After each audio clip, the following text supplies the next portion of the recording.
हरे कृष्ण, राधे राधे। प्रिय श्रोताओं, आज मंगलवार के दिन सुनिए हनुमान जी की एक दुर्लभ कथा, जिसे सुनने मात्र से ही जन्म जन्मांतर के पाप क्षीण हो जाते हैं तथा जीवन में हमेशा सुख, शांति और समृद्धि बनी रहती है। तो दोस्तों, आइए श्रवण करते हैं मंगलवार की व्रत कथा। बहुत समय पहले की बात है। एक नगर में एक वृद्ध माता रहती थी। उनका एक ही पुत्र था। उस वृद्ध माता की हनुमान जी पर बहुत गहरी आस्था थी। वह हर मंगलवार का व्रत रखती थी और हनुमान जी की पूजा आराधना करती थी। एक बार हनुमान जी ने अपनी भक्ति यानी उस वृद्ध महिला की श्रद्धा का परीक्षा लेने का विचार किया। हनुमान जी साधु का वेश धारण करके वृद्ध माता के घर आए और पुकारने लगे कि कोई है हनुमान भक्त जो हमारी इच्छा पूर्ण कर सके। तब आवाज उस वृद्ध के कान में पड़ी। पुकार सुनकर वृद्ध जल्दी से बाहर आई और साधु को प्रणाम करके बोली, आज्ञा करे महाराज। हनुमान वेशधारी साधु बोले, मैं भूखा हूँ, भोजन करूँगा, तुम थोड़ी सी जमीन लिप दो। वृद्ध दुविधा में पड़ गई, अतः हाथ जोड़कर बोली, महाराज, लिपने और मिट्टी खोदने के अतिरिक्त आप कोई दूसरी आज्ञा दें, मैं अवश्य पूर्ण करूंगी। साधु ने 3 बार प्रतिज्ञा कराने के बाद, तुम अपने बेटों को बुला, मैं उसकी पीठ पर आग जलाकर भोजन बनाऊंगा। यह सुनकर वृद्ध माता घबरा गई, परंतु वह प्रतिज्ञाबद्ध थी। उसने अपने पुत्र को बुलाकर साधु को सौंप दिया। साधु वेशधारी हनुमान जी ने वृद्ध के हाथ से ही उसके पुत्र को पेट के बल लेटाया और उसकी पीठ पर आग लगा दी। आग जलाकर दुखी मन से वृद्ध अपने घर में चली गई।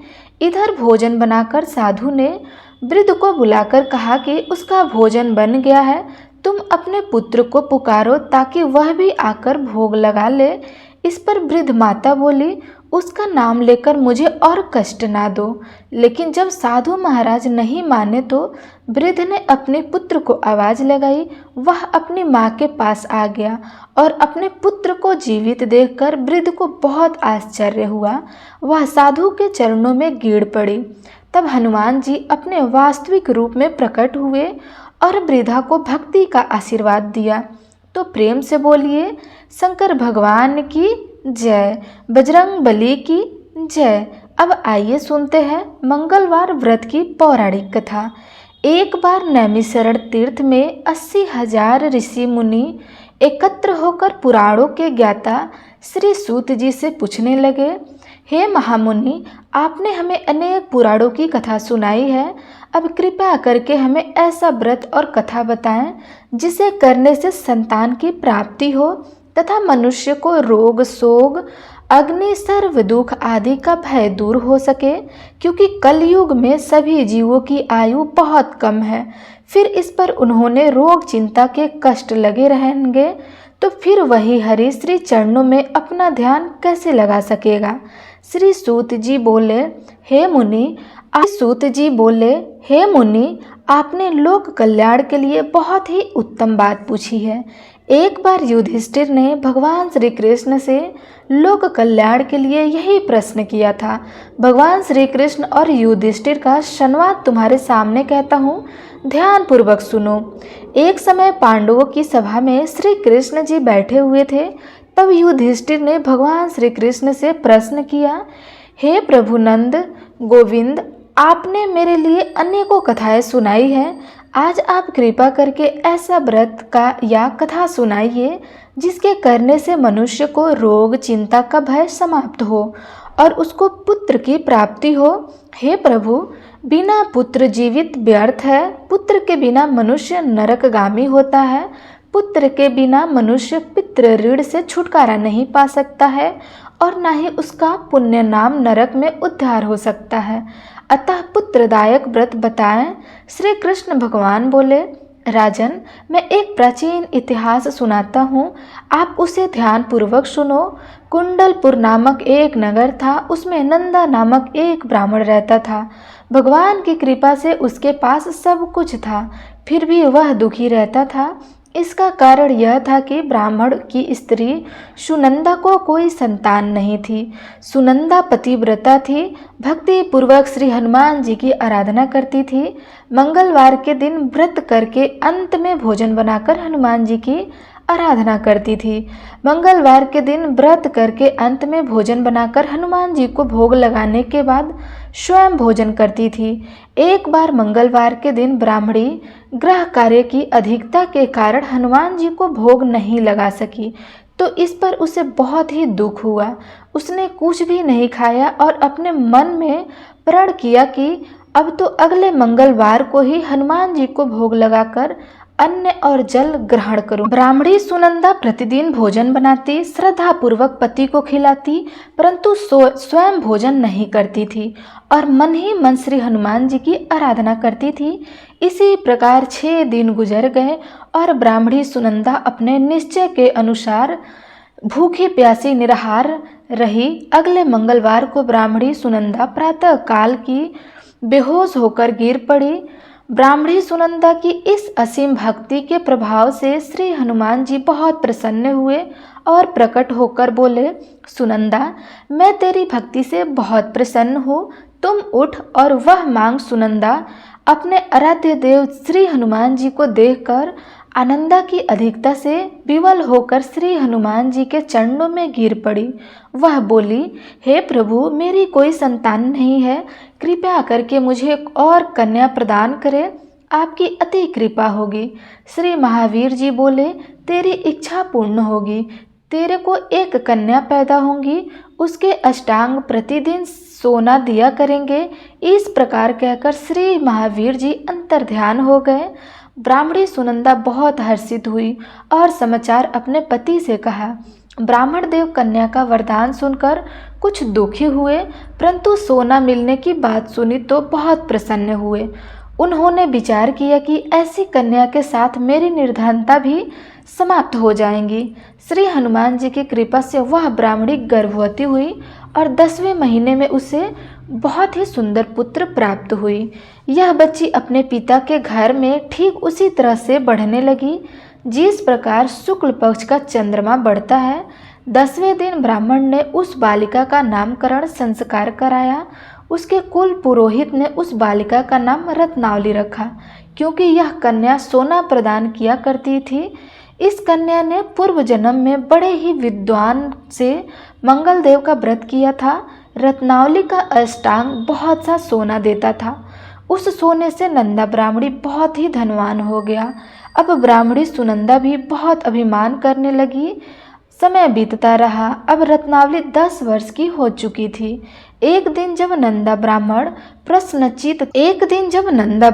प्रश्नचित था, तब सुनंदा ने अपने पति से कहा, मेरी पुत्री रत्नावली विवाह के योग्य हो गई है, इसलिए आप कोई सुंदर और योग्य वर देखकर विवाह कर दीजिए। यह सुनकर ब्राह्मण बोले, अभी तो रत्नावली बहुत छोटी है। तब ब्राह्मणी बोली, शास्त्रों की आज्ञा है कि कन्या 8वें वर्ष में गौरी, 9 वर्ष में रोहिणी तथा 10 वर्ष में कन्या, इसके पश्चात राजस्वला हो जाती है। गौरी के दान से पाताल लोक की प्राप्ति होती है, रोहिणी के दान से बैकुंठ लोक की प्राप्ति होती है, कन्या के दान से इंद्रलोक में सुखों की प्राप्ति होती है। अगर हे पतिदेव राजस्वला का दान किया जाता है तो घोर नरक की प्राप्ति होती है। इस पर ब्राह्मण बोले, अभी तो रत्नावली मात्र 10 वर्ष की है और मैंने तो 16 साल की कन्याओं के विवाह कराए हैं, अभी जल्द ही क्या है। तब ब्राह्मणी सुनंदा बोली, आपको जो लोभ अधिक हो गया है, लगता है अगर 11वें वर्ष में विवाह नहीं होता है तो उसमें मासिक धर्म के रत्न का पिता और बड़े भाई को पान कराना पड़ता है। शास्त्रों में कहा गया है कि माता पिता और बड़ा भाई राजवत्सला कन्या को देखते हैं तो वह अवश्य ही नरकगामी होते हैं। तब ब्राह्मण बोला, अच्छी बात है, कल मैं अवश्य ही योग्य वर की तलाश में दूत को भेजूंगा। दूसरे दिन ब्राह्मण ने अपने दूत को बुलाया और आज्ञा दी कि जैसी सुंदरी मेरी कन्या है वैसे ही सुंदर वर उसके लिए तलाश करो। दूत अपने स्वामी की आज्ञा पाकर निकल पड़ा। पंप नगरी में उसने एक सुंदर लड़के को देखा। यह बालक एक ब्राह्मण परिवार का बहुत गुणवान पुत्र था। इसका नाम सोमेश्वर था। दूत ने इस सुंदर और गुणवान ब्राह्मण पुत्र के बारे में अपने स्वामी को पूर्ण विवरण दिया। ब्राह्मण नंदा को भी सोमेश्वर अच्छा लगा और फिर एक शुभ मुहूर्त में विधि पूर्वक कन्यादान करके ब्राह्मण संतुष्ट हो गए। परंतु ब्राह्मण के मन में तो लोभ समाया हुआ था। उसने कन्यादान तो कर दिया था, पर वह बहुत ही घिन्न था। उसने विचार किया कि रत्नावली तो अब चली जाएगी और मुझे इससे जो सोना मिलता था वह अब नहीं मिल पाएगा। मेरे पास जो धन था कुछ तो उसके विवाह में खर्च हो गया और जो शेष बचा था वह भी कुछ दिनों बाद समाप्त हो जाएगा। मैंने तो इसका विवाह करके बहुत बड़ी भूल कर दी है। अब कोई ऐसा उपाय हो कि रत्नावली मेरे घर में ही बनी रहे, अपने ससुराल ना जाए। लोभ रूपी राक्षस ब्राह्मण के मस्तिष्क पर छाता जा रहा था। रात भर अपनी शैया पर बेचैनी से करवटें बदलते बदलते उसने एक बहुत ही क्रूर निर्णय लिया। उसने विचार किया कि जब रत्नावली को उसका पति सोमेश्वर अपने घर के लिए ले जाने के लिए आएगा तो वह मार्ग में छिपकर सोमेश्वर का वध कर देंगे और अपनी लड़की को अपने घर ले आएंगे, जिससे नियमित रूप से उसे सोना भी मिलता रहेगा और समाज का कोई मनुष्य उसे दोष भी नहीं दे सकेगा। जब अगले दिन सुबह हुई तो नंदा और सुनंदा ने अपनी जमाई तथा लड़की को बहुत सारा धन देकर विदा किया। सोमेश्वर अपनी पत्नी रत्नावली को लेकर ससुराल से अपने घर की तरफ चल दिया। ब्राह्मण नंदा महालोभ के वशीभूत होकर अपनी मति खो चुका था। पाप पुण्य का उसे विचार नहीं था। अपने भयानक और क्रूर निर्णय को कार्य रूप देने के लिए उसने अपने दूत को मार्ग में अपनी जमाई का वध करने के लिए भेज दिया था, ताकि रत्नावली से प्राप्त होने वाला सोना उसे हमेशा मिलता रहे और वह कभी निर्धन ना हो। ब्राह्मण के दूत ने अपने स्वामी की आज्ञा का पालन करते हुए उसके जमाई सोमेश्वर का मार्ग में ही वध कर दिया। समाचार प्राप्त कर ब्राह्मण नंदा मार्ग में पहुंचा और रोती हुई अपनी पुत्री रत्नावली से बोला, हे पुत्री, मार्ग में लुटेरों ने पति का वध कर दिया है। हे भगवान की इच्छा के आगे किसी का वश नहीं चलता है। अब तो घर चल, वहां पर ही रहकर शेष जीवन व्यतीत करना। जो भाग्य में लिखा होता है वही होता है। अपने पति की अकाल मृत्यु से रत्नावली बहुत दुखी हुई। करुणा क्रंदन और रुदन करती हुई अपने पिता से बोली, हे पिताजी, इस संसार में जिस स्त्री का पति नहीं है उसका जीना व्यर्थ है।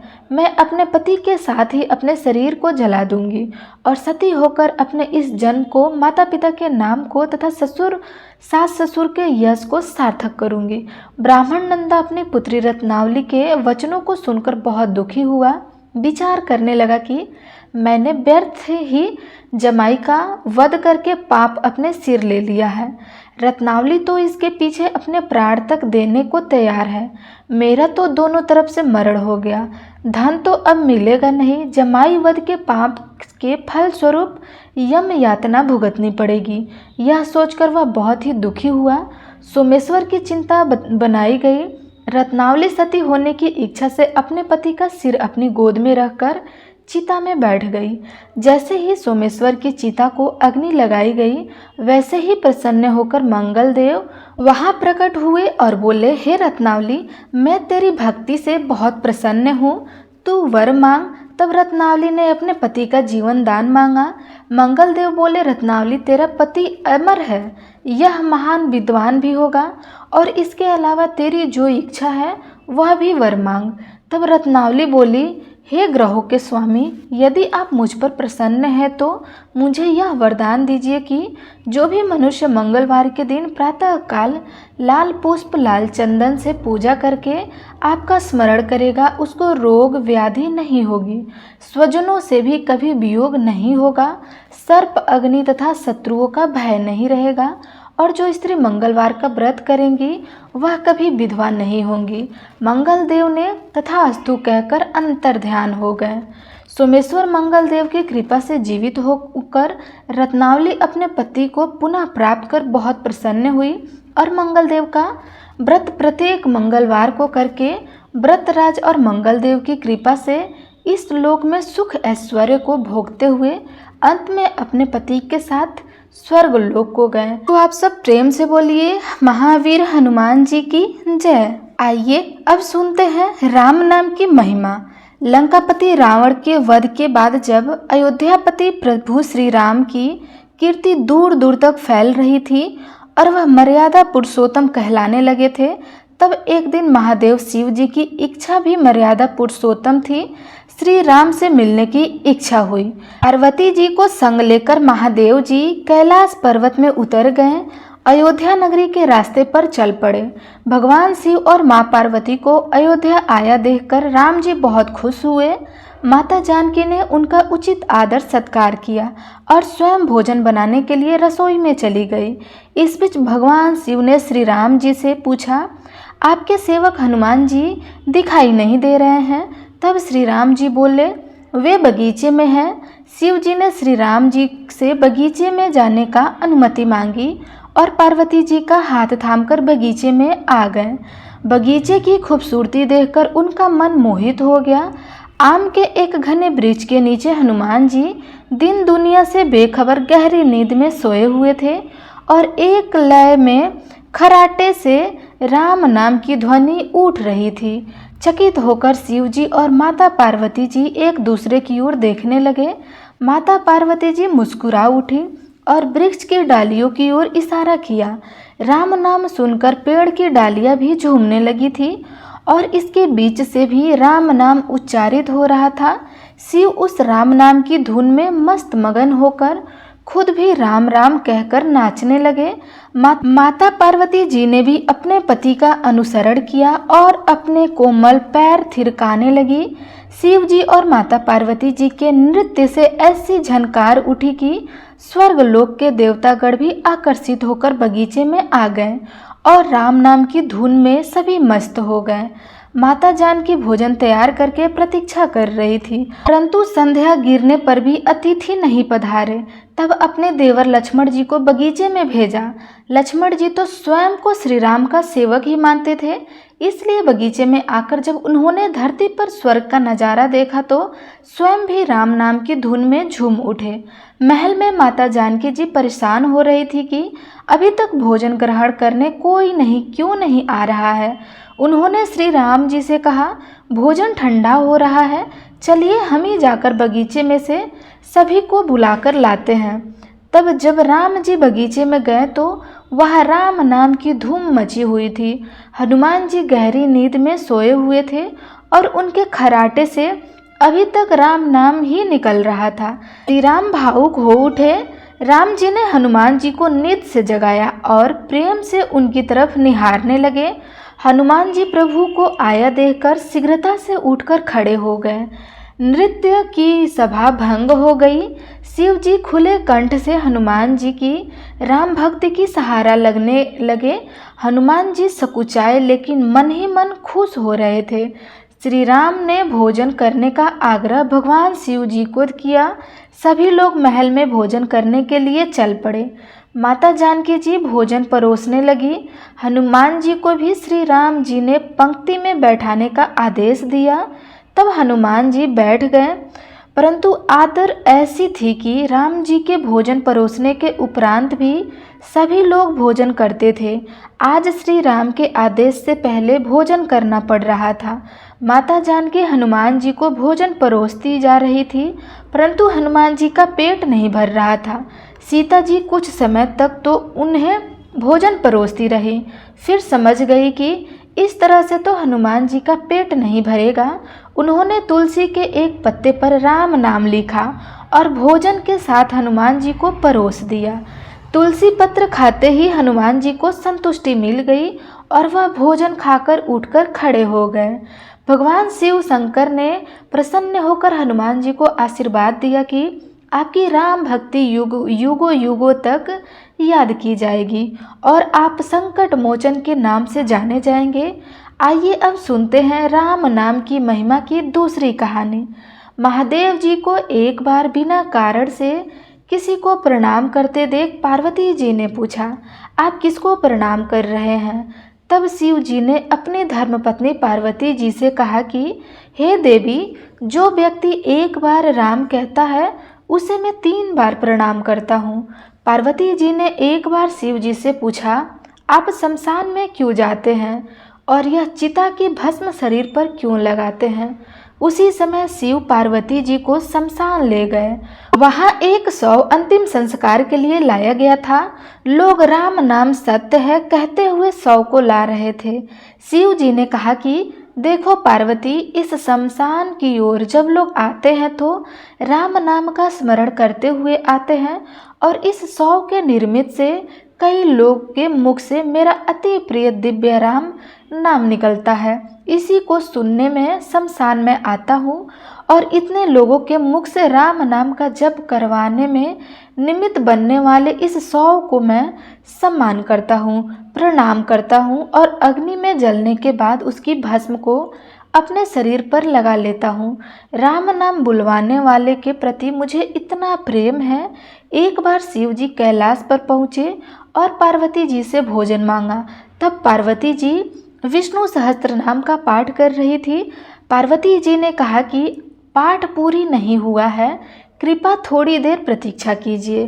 तब शिव जी ने कहा कि इसमें तो समय और श्रम दोनों लगेंगे। संत लोग जिस तरह से सहस्त्र नाम को छोटे कर लेते हैं और नृत्य जपते रहते हैं, वैसा उपाय कर लो। तो पार्वती जी ने पूछा कि वो उपाय कैसे करते हैं, मैं सुनना चाहती हूँ। तो शिव जी ने बताया, केवल एक बार राम कहें, तुम्हें सहस्त्र नाम भगवान के 1000 नाम लेने का फल मिल जाएगा।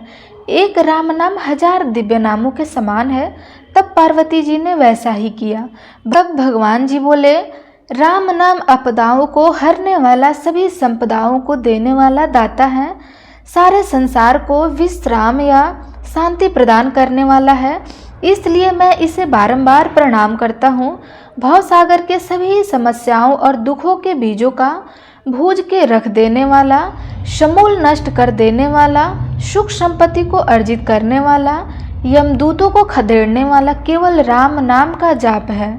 इसलिए प्रयास पूर्वक स्वयं भी राम नाम जपते रहना चाहिए और दूसरों को भी प्रेरित करके राम नाम जपना चाहिए। इससे अपना और दूसरों का तुरंत कल्याण हो जाता है। यही सबसे दुर्लभ और अचूक उपाय है। इसलिए हमारे देश में प्रणाम राम राम कह किया करते हैं। आइए अब सुनते हैं विल्व वृक्ष की महिमा। एक बार नारद जी ने भोलेनाथ जी की स्तुति करके पूछा कि प्रभु, आपको प्रसन्न करने के लिए सबसे उत्तम और सुलभ साधन क्या है? त्रिलोकनाथ, आप तो निर्विकार और निष्काम है, आप सहज की प्रसन्नता हो जाते हैं। फिर भी मेरे जानने की इच्छा है कि आपको क्या प्रिय है। तब शिव जी बोले, नारद जी, वैसे तो मुझे भक्त के भाव सबसे प्रिय हैं, फिर भी आपने पूछा है तो मैं बतलाता हूँ। मुझे जल के साथ साथ बेलपत्र बहुत प्रिय है। जो अखंड बेलपत्र मुझे श्रद्धा से अर्पित करते हैं, मैं उन्हें अपने लोक में स्थान देता हूँ। नारद जी भगवान शंकर और माता पार्वती की वंदना करते हुए अपने लोक को चले गए। उसके जाने के पश्चात पार्वती जी ने शिव जी से पूछा कि हे प्रभु, मेरी यह जानने की बहुत तीव्र इच्छा हो रही है कि आपको बेलपत्र इतने प्रिय क्यों हैं? कृपया करके मेरी जिज्ञासा को शांत कीजिए। तब शिव जी बोले, हे पार्वती, बेलपत्र है जो मेरी जटा के समान है। उसका त्रिपत्र यानी 3 पत्ते ऋग्वेद, यजुर्वेद और सामवेद के शाखाएं हैं। समस्त शास्त्र का स्वरूप है। बेल वृक्ष और आप पृथ्वी का कल्प वृक्ष समझो, जो ब्रह्मा, विष्णु और शिव स्वरूप है। हे पार्वती, स्वयं महालक्ष्मी जी ने शैल्य पर्वत पर बेल वृक्ष रूप में जन्म लिया था। इस कारण भी बेल वृक्ष का मेरे लिए अति प्रिय है। महालक्ष्मी जी ने बेल का रूप धारण करके यह सुनकर पार्वती जी कौतूहल में पड़ गई और पार्वती जी कौतूहल में उपजी जिज्ञासा को रोक न पाई। उन्होंने पूछा, देवी लक्ष्मी ने आखिर बिल्व वृक्ष का रूप क्यों धारण किया था? आप यह कथा विस्तार से कहें। तब भोलेनाथ ने देवी पार्वती जी से कथा सुनाना प्रारंभ किया। देवी, सतयुग में ज्योति रूप में मेरे अंश का रामेश्वर लिंग था। ब्रह्मा आदि देव ने उसका विधिवत पूजा अर्चना किया था। इसका परिणाम यह हुआ कि मेरे अनुग्रह से बाड़ी देवी सबकी प्रिय हो गई। वे भगवान विष्णु को सतत प्रिय हो गई। मेरे प्रभाव से भगवान केशव के मन में वासुदेवी के लिए जितनी प्रीति उत्पन्न हुई वह स्वयं लक्ष्मी जी को नहीं भाई। लक्ष्मी जी का श्री हरि के प्रति मन में कुछ दुर्भाव पैदा हो गया। वह चिंतित और रुष्ट होकर चुपचाप परम उत्तम श्री शैल पर्वत पर जा चली गई। वहां उन्होंने तप करने का निश्चय किया और उत्तम स्थान का चयन करने लगी। महालक्ष्मी ने उत्तम स्थान का निश्चय करके मेरे लिंग विग्रह की उग्र तपस्या प्रारंभ की। उनकी तपस्या कठोरतम होती जा रही थी। हे परमेश्वरी, कुछ समय के बाद महालक्ष्मी जी ने मेरे लिंग विग्रह से थोड़ा उधर्म में एक वृक्ष का रूप धारण कर लिया। अपने पत्तों और पुष्प द्वारा निरंतर मेरा पूजन करने लगी। इस तरह महालक्ष्मी जी ने लाखों वर्षों तक घोर आराधना की। अतः उन्होंने मेरा अनुग्रह प्राप्त हुआ। मैं वहां प्रकट हुआ और देवी के इस घोर तप की आकांक्षा पूछकर वर देने को तैयार हुआ। महालक्ष्मी जी ने मांगा कि श्री हरि के हृदय में मेरे भाव से वाग्देवी के लिए जो स्नेह हुआ है वह समाप्त हो जाए। तब शिव जी बोले, मैंने महालक्ष्मी जी को समझाया, श्री हरि के हृदय में आपके अतिरिक्त किसी और के लिए कोई प्रेम नहीं है। वे वाग्देवी के प्रति उनका प्रेम नहीं अपितु श्रद्धा है। यह सुनकर लक्ष्मी जी प्रसन्न हो गई और पुनः श्री विष्णु के हृदय में स्थित होकर निरंतर उनके साथ विहार करने लगी। हे पार्वती, महालक्ष्मी के हृदय का एक बड़ा विकार इस प्रकार दूर हो गया। इस कारण हरि प्रिय उस वृक्ष रूप में सर्वदा अतिशय भक्ति से भरकर यत्न पूर्वक मेरी पूजा करने लगी। हे पार्वती, इसी कारण विश्व का वृक्ष, उसके पत्ते, फल, फूल आदि मुझे बहुत प्रिय है। मैं निर्जन स्थान में बेल वृक्ष का आश्रय लेता हूँ। बेल वृक्ष को सदा सर्वतीर्थ में एक सर्वदेव मानना चाहिए। बेलपत्र, बेल वृक्ष, बेल फूल अथवा बिल्व काष्ठ के चंदन से जो मेरा पूजन करता है वह भक्त मेरा अति प्रिय हो जाता है। बेल वृक्ष को शिव के समान ही समझो। वह मेरा शरीर है जो बेल पर चंदन है मेरा नाम अंकित करके मुझे अर्पण करता है। मैं उसे सभी पापों से मुक्त करके अपने लोक में स्थान देता हूँ। हे देवी, उस व्यक्ति को स्वयं महालक्ष्मी जी भी नमस्कार करती हैं जो मेरा पूजन करते हैं। जो बेल मूल में प्राण छोड़ता है उसको रुद्रदेह प्राप्त होता है और ऐसे मनुष्य पर सदैव ही माता लक्ष्मी की कृपा बनी रहती है और साथ ही साथ भगवान नारायण की भी कृपा उन पर सदैव बनी रहती है। तो आप सब प्रेम से बोलिए, शंकर भगवान की जय, पार्वती मैया की जय।